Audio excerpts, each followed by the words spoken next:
coming in that we wanted this record to be very focused, very cohesive. Not saying that previous records haven't been focused or cohesive, but the fact that we have had records that have had pretty diverse, broad spans of where they'll go, musically and lyrically. We wanted Vengeance Falls to be all one musical direction, all one theme. And thematically, the thing that was speaking out to me most as a lyricist was to tackle anger, tackle the subject matter of calling for retribution and vengeance to fall upon all those in the world that deserve it. There's a lot of bad stuff that happens in the world, and this was the outlet, this was the catharsis to allow all those negative energies to get out. Instead of me hurting myself or others around me, I was able to create, and that's what I hope this record inspires people to do. I guess for people that may not be a fan of what he does, I mean, maybe that would be something they worry about, but I mean, we felt like, you know, as fans of David and his work, and just, you know, his passion for music, his passion for making Trivium an even better band on this album, we didn't even think about that. I mean, it wasn't even something we considered. You know, he really brought so much to the table for us that it just seemed like a no-brainer to work with him. And any, I guess, Draymanisms that people hear, what I've been trying to explain to people is that every producer we work with has a certain set of style, you know, for their production.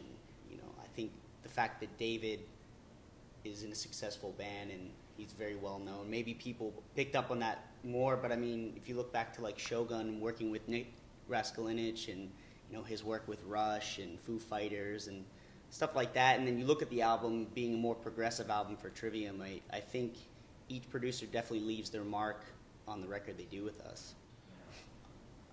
Interestingly, when we first made the announcement that we're going with David, and people were saying, oh, Matt's going to start singing like David, one of my early responses that was kind of a backhanded response to everyone was, well, did I start singing like Colin Richardson?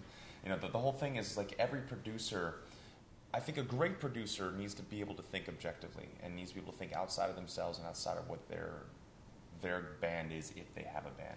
And the moment we heard Device, that's when we knew David was a constructive producer. Not because of the fact that musically Device and Disturbed were similar, but because the production ingredients that we were fans of and that we know to look for from, like, something a producer can deliver, we saw those ingredients, whether that be vocal harmony levels or instrumentation levels or unique background things that would happen, subtle little things that I don't think the casual listener can find. But I think once we discovered all that, once we heard Device for the first time, we knew that he could think outside of what he normally does and apply himself constructively to any project.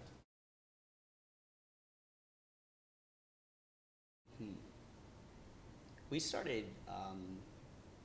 writing the whole way back right when In Waves came out. I mean, the first meeting we had, pretty much when we gave an advance copy to David, that's when we pretty much started talking about the next record. I just can't remember. It was either Vengeance Falls. I know Vengeance Falls was one of the early ones. Yeah. The song itself, No Way to Heal was an early one. Yeah. It was between one of those two. It's got to be. Yeah, it was definitely. I remember at some point, maybe around Mayhem or after Mayhem, maybe like starting to write some stuff, and then everyone just started, you know, picking up the guitar and doing demos, and we pretty much for a year straight were just sitting in dressing rooms trying to, you know, make music that we felt was inspired by, you know, what we were doing at the time. What was awesome, the way David does his records, is that he stagger records versus with metal things, with maybe rock, maybe pop, it's always drums first, then guitars, then bass guitars, then vocals. Vocals are typically saved to the end. Every record we've ever done with Trivium, the vocals were always pushed all the way to the end of the record. The way David likes to do it and the way he wanted to do it with us was record the drums in halves. So half the drums here, half the drums there. And then from there we would record maybe 2 to 3 songs of rhythm guitars and bass, finishing so we have the entire backbone of the song, and immediately get into vocals. So that way I was singing vocals every 3 to 5 days. I was singing for a couple of days at a time, leaving the voice to always be fresh. It was great for us, instead of having to wait 2 months before we could finally hear a song done with vocals. By the first week of tracking, we already had the song Vengeance Falls pretty much entirely completed. Even in some of the pre-production, we'd never really had vocals that early on. After we got done finalizing, say, the structure of the song, you know, Matt and David would sit down, Matt would bring out all the lyrics, they would just go through all that stuff, and if there wasn't lyrics ready, they were writing the melodies together and making sure that we knew what we were going to do way before we pressed record, way before we got even into drums. I'd say in pre-production it was really drums and vocals were like the real focus, and it was unlike any pre-production we had ever done.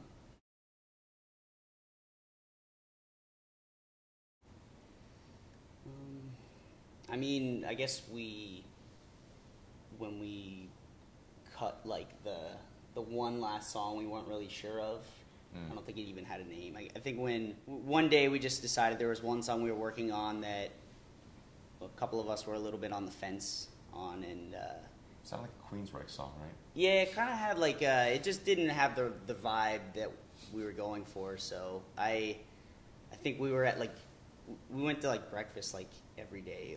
Yeah, we ate really well. So we went to this like place called the Omelet Tree, and like that's where I brought up the point that maybe this song shouldn't be on the record and we should think of something else. And then that eventually led to us covering the Misfits. So I love that everything involving our band is always something. Yeah, about it really does. It's always food. Like yesterday there was amazing food, and today there's. I bet no bands have ever brought up like going to eat omelets and so making I was eating some pancakes integral decision for the album. But yeah, I think when we decided that wasn't going to be a song that we would pursue any further. Yeah, we're like, shit, we're done. Yeah, that was it. And I think that was a big moment as well for us, because I think in the past when we had songs that we weren't 100% on, sometimes we would push, keep pushing it, and whether it made it or not, it was like this time we knew that we just weren't going to be able to make it, fit this cohesive vision we had for Vengeance Falls, and we just decided to cut it. I mean, we always have so much material that it's that's usually the problem, is just like weeding out a lot of the stuff we have.